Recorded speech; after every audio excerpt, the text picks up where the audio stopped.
Hello, everyone. My name is Ellie from Nourishment Redacted, and welcome to Lioness Lifestyle Live. And I am Cristie from Meeting Wellness. And usually I say that it's nice to meet with you this evening, but it's still morning at my house, you guys. It's 11 a.m. So it is nice to meet with you this morning. And I'm Adrian from Adrian K. Gledhill. Today we have an amazing guest.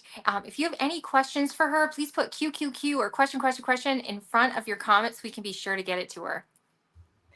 And now it means that it's time for this week's Roar of the Week.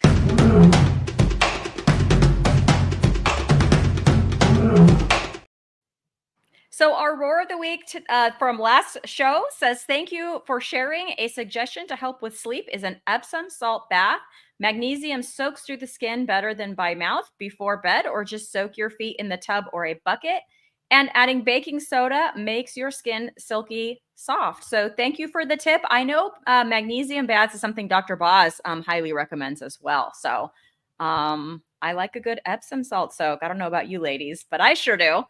If you want to be next week's Roar of the Week, leave us a comment after the show on any one of the 3 channels. I will hunt through them and find a roar to shout out next week. Fantastic. I definitely do like an Epsom salt bath. So thank you for that. And thank you for being our Roar of the Week. So I'm so excited to introduce our guest for today.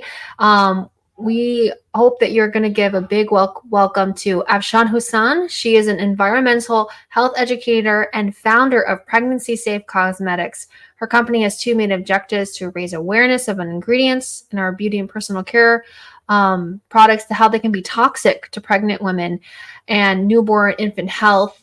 And she wants to make sure that there are cleaner and products for those women. They also help with fertility coaching, and other health and wellness professionals learn exactly how the ingredients influence fertility and pregnancy outcomes. I'm so happy to welcome our guest for today.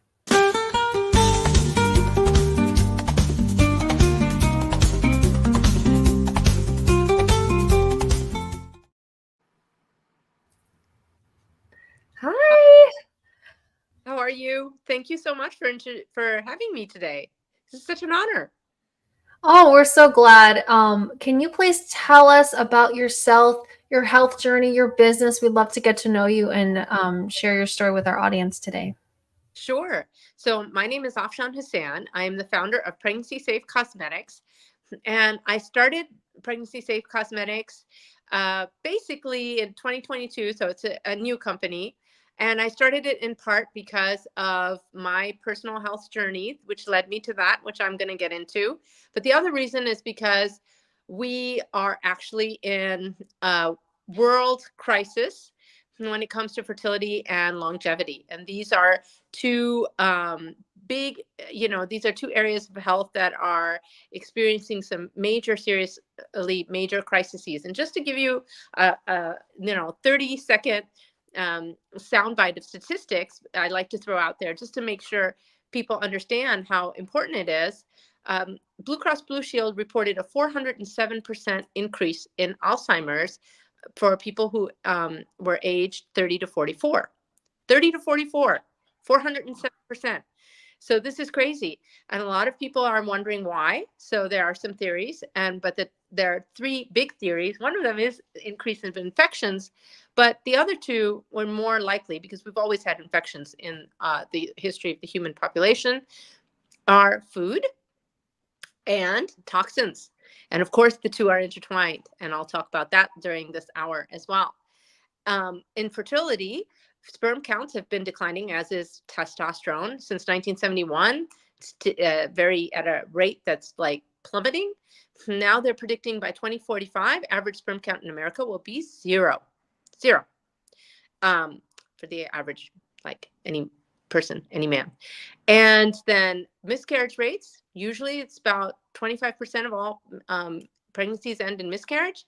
But by 2018, that had risen to 30% and is climbing at a rate of 1% a year. Estimates predict by 2038 we'll reach 50%, 1 out of 2 pregnancies ending in pregnancy loss. And then the CDC, which is the Center for Disease Control, has put out these, they survey every state's fertility and then the nationwide fertility. And they recently published 2005 map of the United States versus 2021 map of the United States. In 2005, almost every state was in a dark, deep purple, representing 66 to 92.8% fertility, meaning most of the country was between 66 and almost 93% fertility. Fast forward to 2021, most of the country is white. There are only 2 states in purple, and white represents a 44 to, I believe it was 55% rate in fertility. So to go from 92 to 55 or 44 is a steep, stark drop. And we have more than ever higher numbers of carnivores, higher numbers of clean beauty brands. So what's up? And I have my theories, but looking at this, I thought I got to start somewhere. And my personal journey kind of led me into starting with fertility, in part because of everything I went through, but also because that is where you can really see the outcomes when you start making certain changes to your diet, which of course include meat-based eating, but also when you lower toxins, exposure. Toxin reduction is a major part of fertility coaching, fertility clinics, protocol as well. It should be wherever it's not a good thing. And as well as, Alzheimer's clinics and dementia clinics and Parkinson's clinics, there's a new protocol, and it's kind of like a 3-pronged protocol. It involves keto. They don't usually employ carnivore because that's kind of an extreme version of keto, but keto, intermittent fasting, and lowering your toxin exposure. And this is really a protocol that's more and more being used and is reaping amazing results. In fertility clinics, the average for 35 years of age and younger is about 50 to 55% success rate. For those fertility coaches that employ a toxin reduction program, it's usually more like 66 to 80% success rates, depending on which fertility coach it is, in the category of 38 to 42 years old. So it's amazing. And some of the recurrent pregnancy loss coaches and integrative medical practitioners and doctors have up to, almost as like, some of them are reporting 95%. Amazing. So it's really an important thing if you're thinking about how to the gun we are with this 2045 time. It's like almost like a bomb ticking away. If we don't do something, we're going to have sperm count being 0. Cancer rates are up, chronic disease is up. So it's now more than ever to do anything. And my personal journey started in my 30s. I'm quite an old lady now. I'll be 54 in October. But in my 30s, it was crazy because within 4 years, I was told I have high prolactin because I went in for a checkup and they're like, oh, your prolactin's high. And then a couple of years later, I was diagnosed with endometriosis, which people suspected I had, but I was told that it had reached a really bad stage where, I don't know, I had like cysts and things like that. And then 1 year or two, less than 2 years later, I had hypothyroidism and food sensitivities. And the food sensitivities got so bad, and I didn't know they were food sensitivities, so I was eating them. I was just eating everything and just feeling sicker and sicker and sicker and sicker.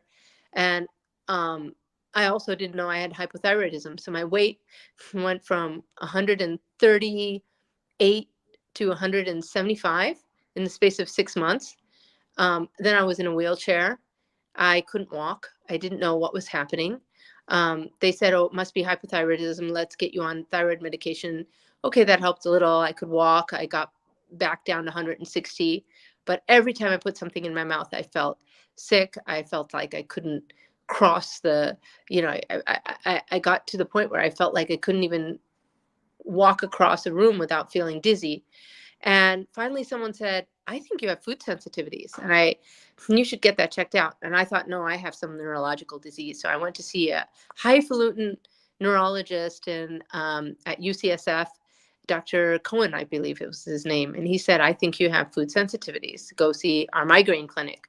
It deals with that. And I thought that was really crazy. So my mom was, all my family, everyone's a physician or some kind of medical person. And my mom was like, no, no, no, go see this guy.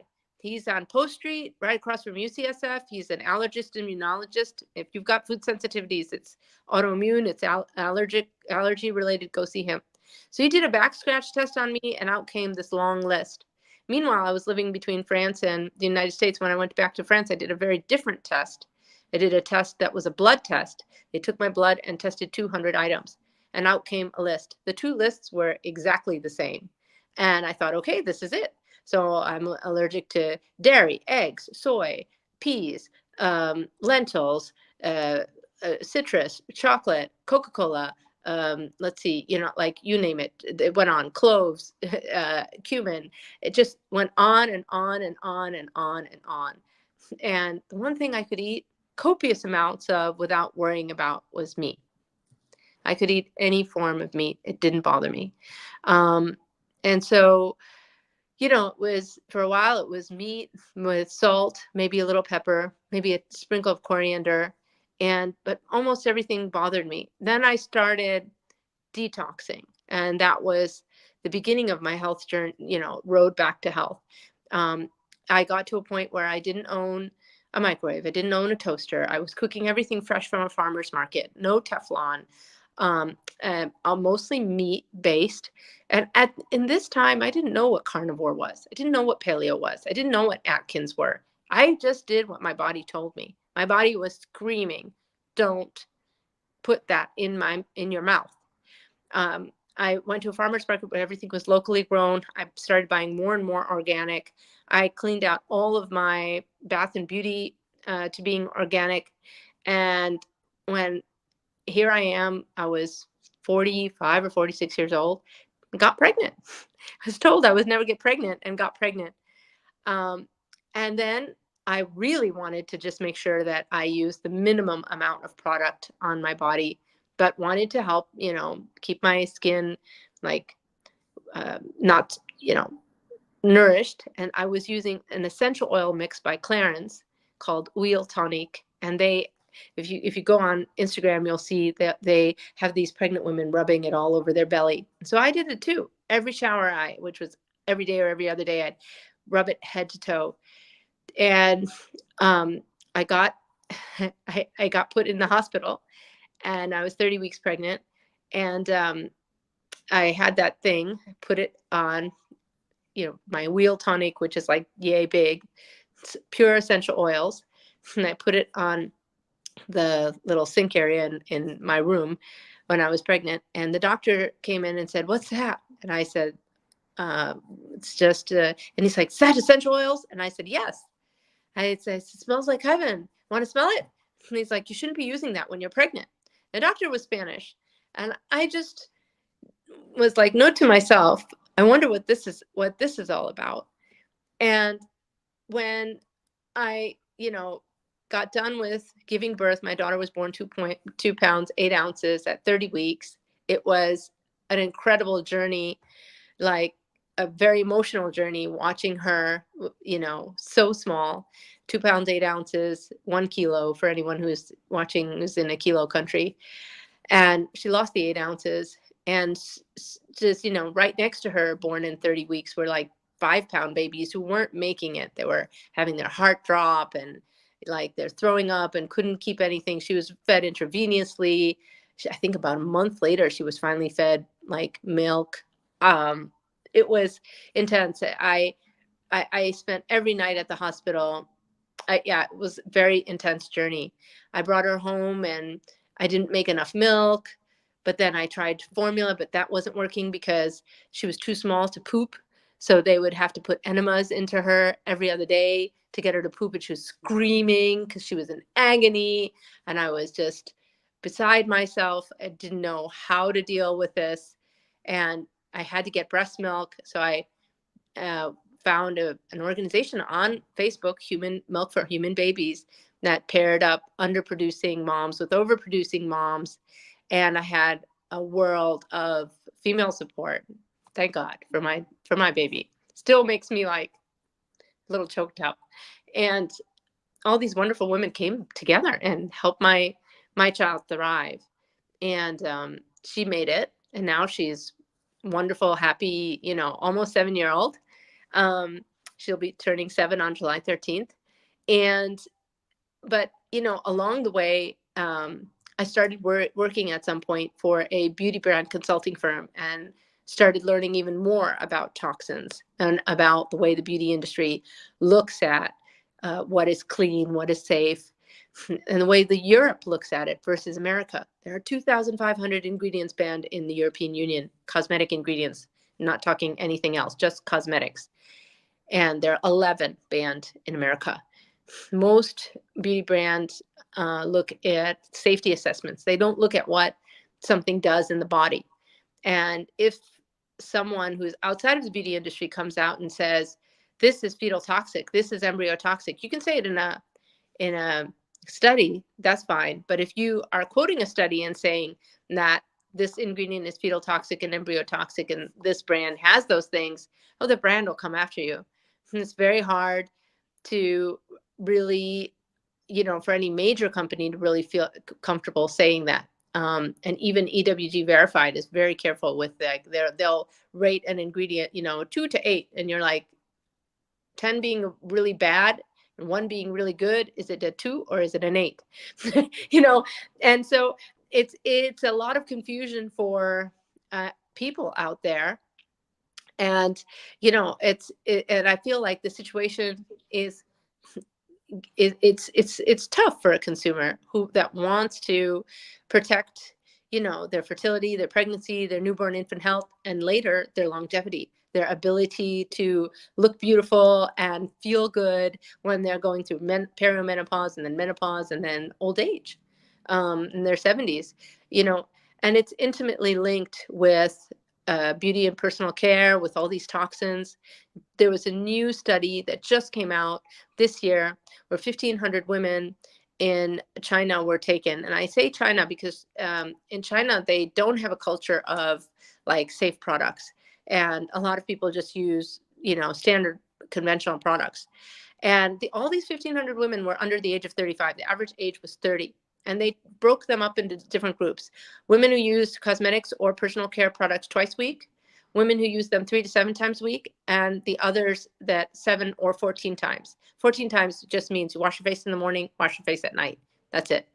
And all groups did worse. They had fewer, they were all going in for IVF. They had fewer eggs retrieved, even the two times a week. Fewer eggs retrieved, fewer embryos fertilized, higher miscarriage rates, every single one of the subgroups, as compared to the control group, which they got not to use anything for 2 weeks. This is major. And I see it in my practice all the time. I have a toxin reduction program. I work with CNY Fertility that has 13 clinics across the nation, if you count their monitoring sites. I work with fertility coaches, and I work alongside them. So they do the hormone work and everything else. And I'm a support program.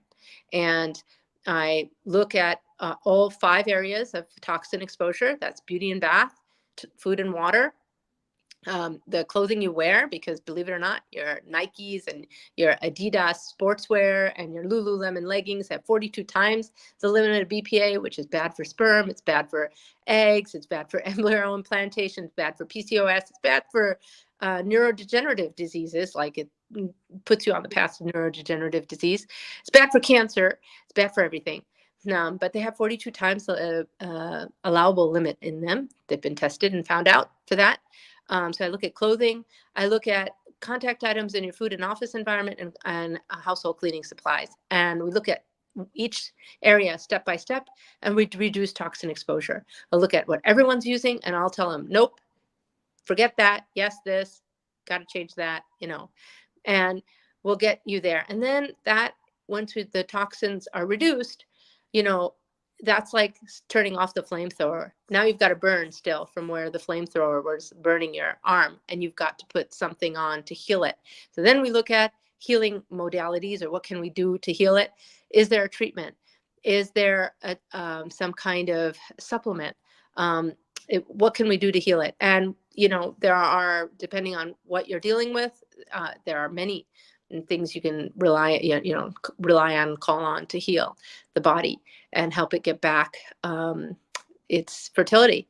And if you've been dealing with pregnancy, keep the pregnancy loss, keep the pregnancy. And so this is what I'm focused on now. I'm hoping to get, from my work with CNY Fertility, enough positive outcomes, because I have every program I've worked with in terms of fertility coaches, I've managed to raise their success rates. But the fertility coaches have small number of clients, so it's not statistically significant. I'm hoping to get a larger number of clients, enough positive outcomes to have someone, you know, be interested in maybe doing a clinical study eventually, and really bringing this protocol out to others. And then hopefully, if we can do that, maybe I'll start moving into pediatrics, and then longevity, also women's issues like perimenopause, menopause, and then longevity. So, because really, if you look at the studies, and as you said, I'm an environmental health educator. So everything I say, when I say, "Oh, I'm sorry, you can't use that. That's got a fetal toxic ingredient in it," I back it up with a study, and I say, "See the study? See where it quotes that ingredient? See where it says it's fetal toxic? See where it says it's cytotoxic?" Because at the end of the day, if I could just say one thing, you know, clean beauty, what you know, clean beauty, Beauty Counter, EWG verified, award-winning Peach and Lily, all of these brands, they are not fertility safe. They are not pregnancy safe. They are not safe for breastfeeding, you know, newborns. And ultimately, they may not be longevity safe. But we have less data and medical studies on the longevity part of it. And we have a lot on the pregnancy part of it.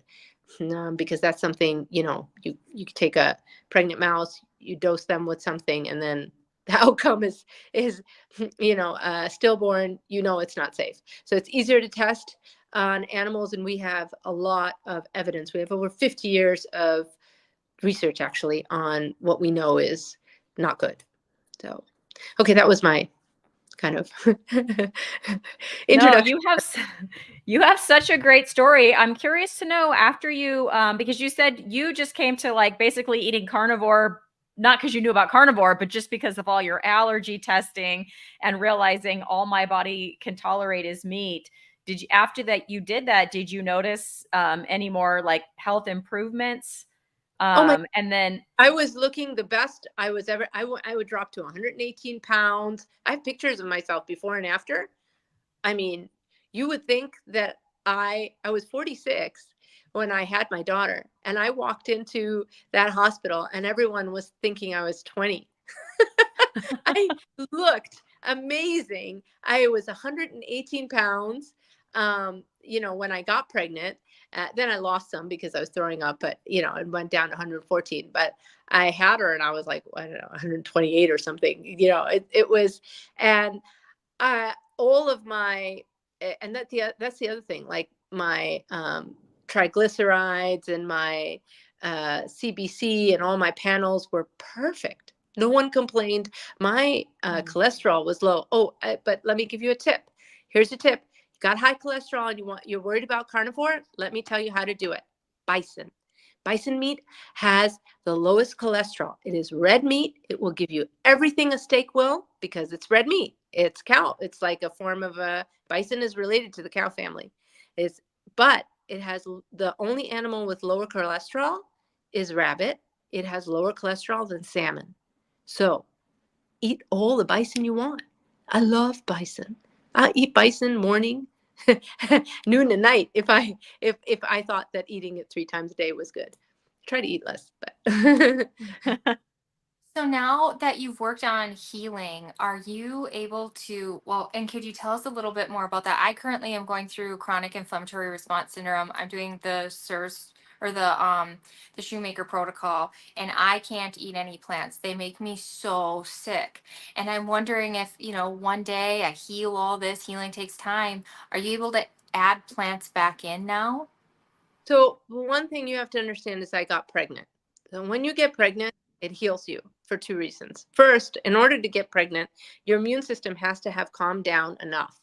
So when you're on carnivore and when you detox, because what happens with all of these toxins is they wreak havoc in so many different ways. It's not even funny.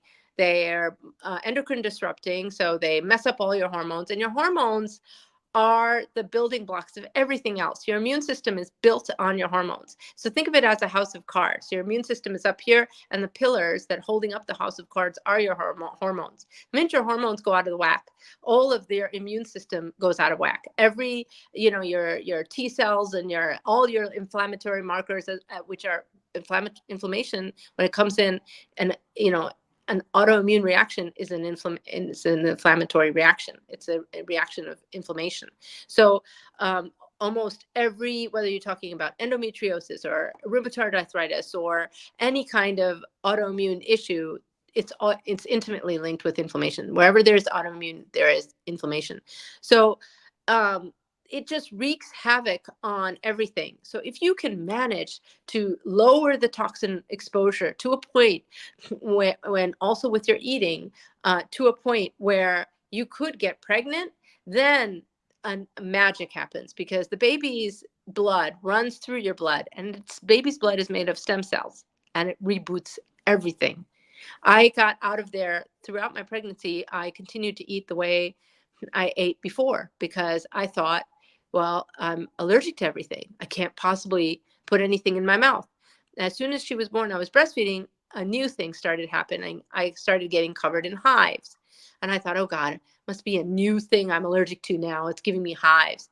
I went back. I was about, and it would come on slightly and then bad, and then go away, and then come on and then go away. Come on, go away. Finally, I had a really kind of big attack when I was about 6 months postpartum. I was about finished. I was going to stop breastfeeding her from my own milk, but continue with the donor breast milk. And I went to see my allergist immunologist, and they tested me for everything. They said, you're allergic to nothing. This is just idiopathic hives. It's just, we don't know why it exists. Probably because you are pregnant. It happens often when you're pregnant, but you're cured. You can eat everything. I went back home and very gingerly put a tiny bit, because I was deathly allergic to dairy.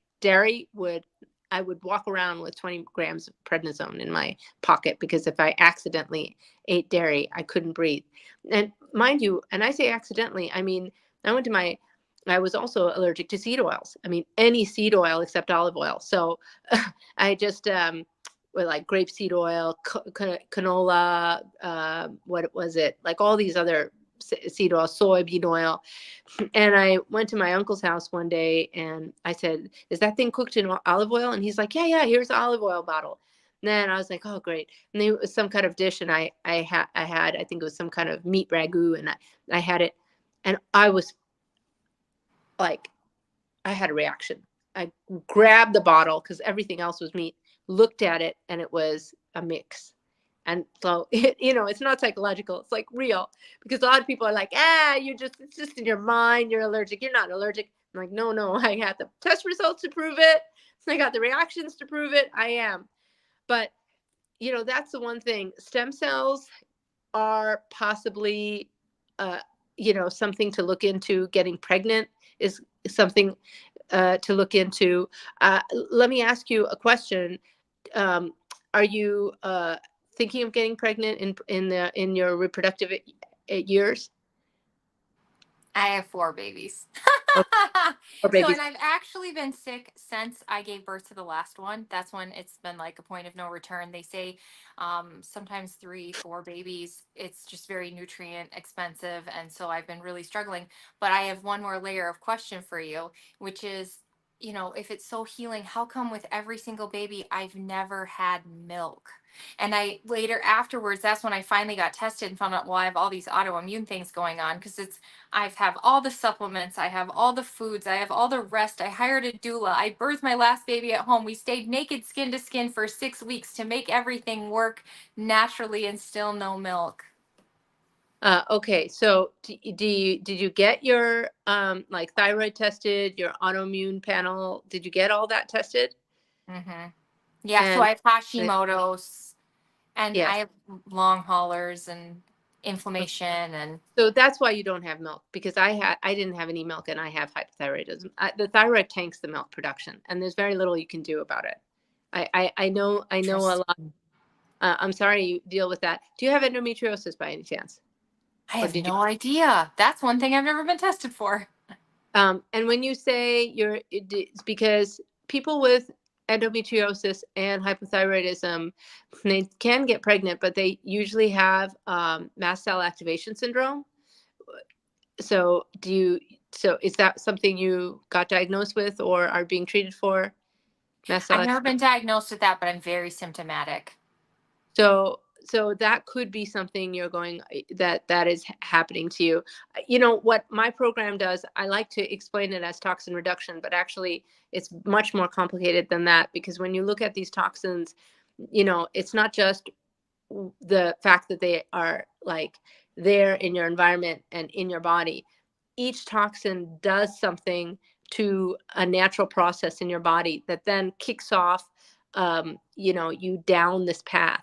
So when I identify a toxin, I also look at what it's doing in your body, and removing it, like I talked about the flamethrower, removing the toxin is taking the flamethrower. Right now you've got this problem though, because sometimes these toxins actually lead you down, push you down the path of one of these, could be mast cell activation syndrome, mast cell activation syndrome. It could be something resulting from high intensity oxidative stress. It could be all kinds of things. And then you have to kind of find a way back to healing. And to look at that, you really have to look at what you're dealing with in your health, both your medical history as well as your current health struggle. And so, sometimes your fertility picture will give us answers, even though you're not looking to get pregnant.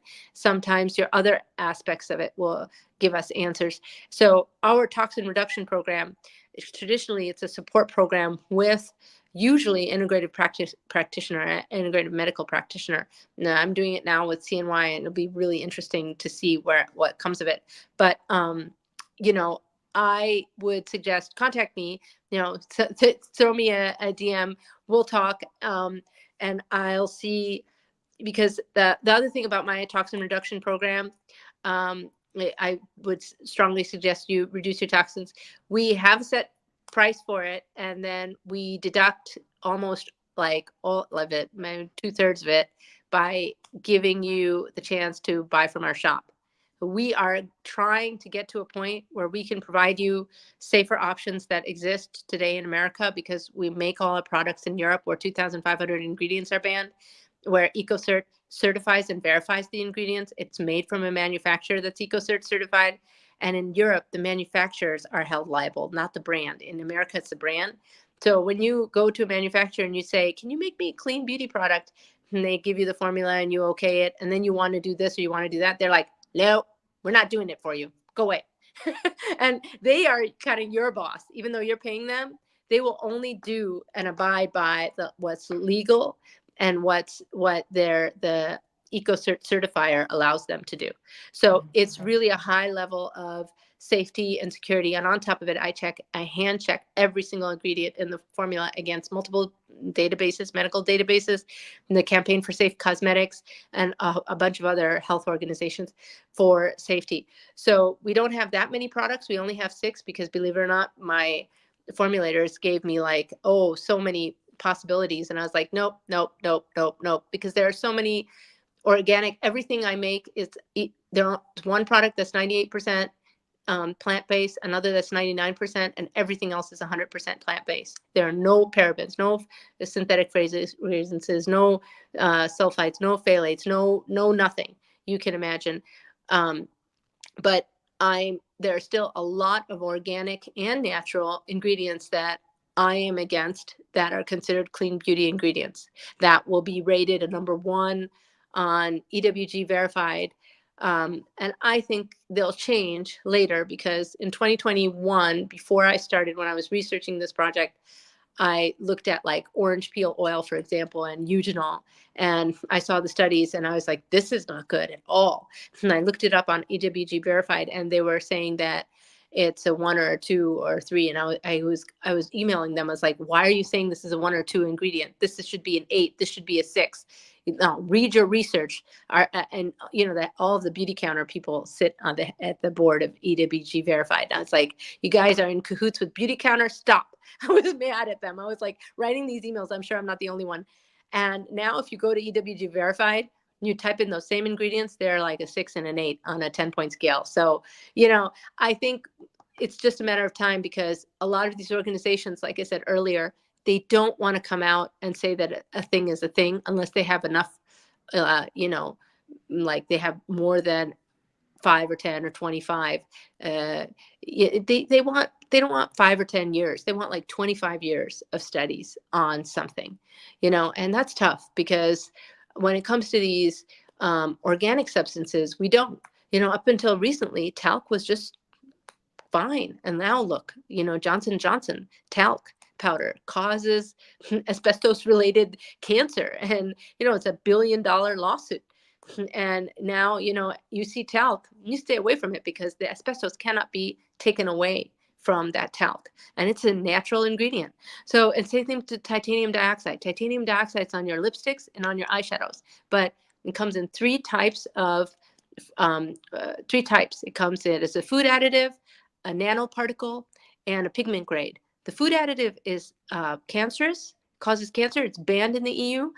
California tried to ban it, but then decided not to. But it's really bad. It'll cause you colon cancer. As a nanoparticle, it's contained in anything that's a powder and on your sunscreens. Very toxic.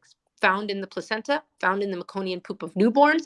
It causes, I mean, from colon cancer to lung cancer to you name it, like problematic. It's carcinogenic. Don't use it.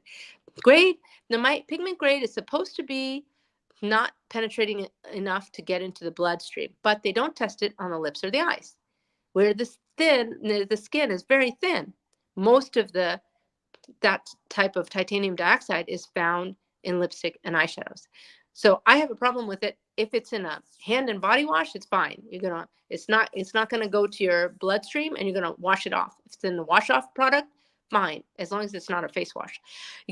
So you have to look at these things very, very carefully. But I would suggest you join our toxin reduction program, because we give a free toxin exposure evaluation, and the cost of the program is $650, but you can spend up to $400 in our shop and get $400 worth of products. You pay us $250. It's nothing.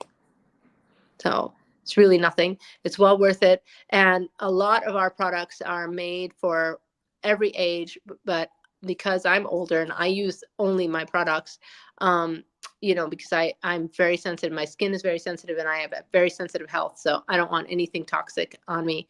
But I'll tell you, we have the face wash and the collagen serum. These are 2 products that are made to like plump up your skin. It'll take 5 or 7 years off.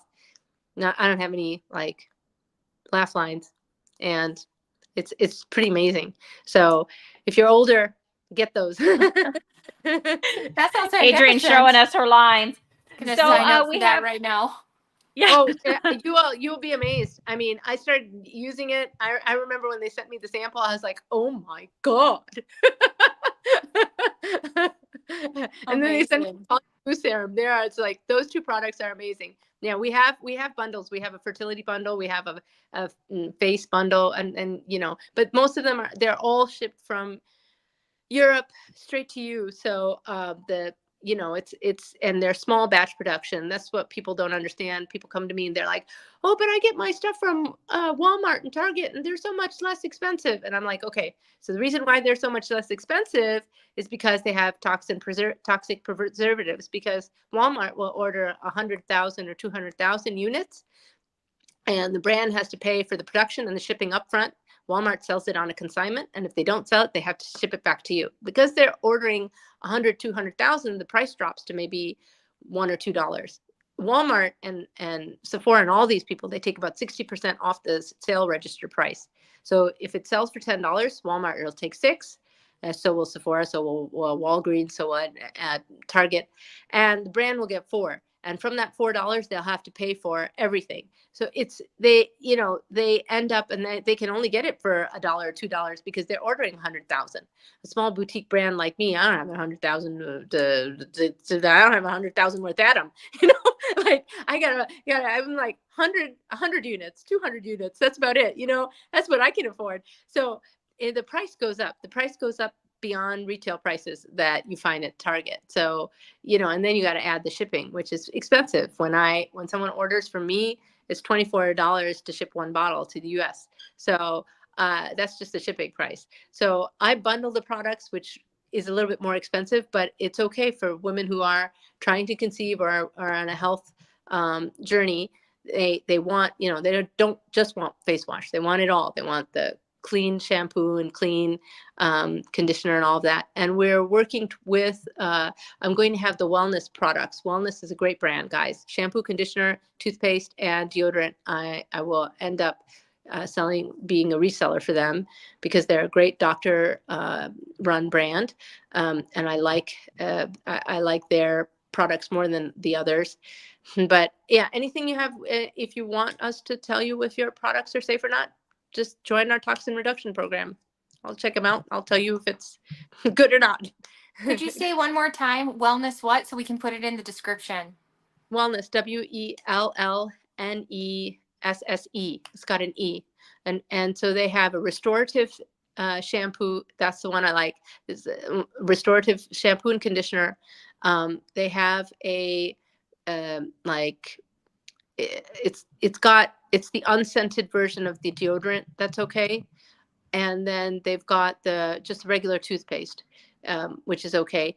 What you have to understand is there's no brand except maybe mine where all of the ingredients are okay. So don't use, if you're getting the scented version of the Wellness deodorant, because I think they used to have it, like I would not recommend. Because they will be scenting it with essential oils. Essential oils are fetal toxic, embryo toxic, endocrine disrupting. A lot of them, and when it comes to essential oils, you have to know what you're buying. You have to know which one, because there are many that are not okay at all. Some that are okay in parts, like if you take because they're complex, they're like different aspects. There's the whole essential oil, and then there are different segments of essential oil, components of essential oil that can be used. So a brand can use one component for putting a little scent or the entire essential oil. And some of them are highly toxic. They will cause placental aberrations. They will cause embryos, embryonic cell death, fetal cell death, and they'll cause endocrine disruption. And we have virtually very little research when it comes to the longevity and how essential oils affect neurodegenerative diseases. And there's a whole industry fueling the funding of trying to find essential oil remedies to Alzheimer's, which I don't think is going to happen. But so there are a lot of these strange studies this essential oil prolonged the life of a nematode. And I'm like, a nematode is a parasite. Is that a good thing? So you really have to look at that. But when it comes to pregnancy, like I said, it's just very, very clear, because when you give a pregnant rat something and the baby dies, you kind of know the outcome. It's very clear. It's hard to assess, whether something is helping or not in the animal world when it comes to the brain. So so that is what it is. I hope this is not too technical a talk. Anyway. No, it's interesting.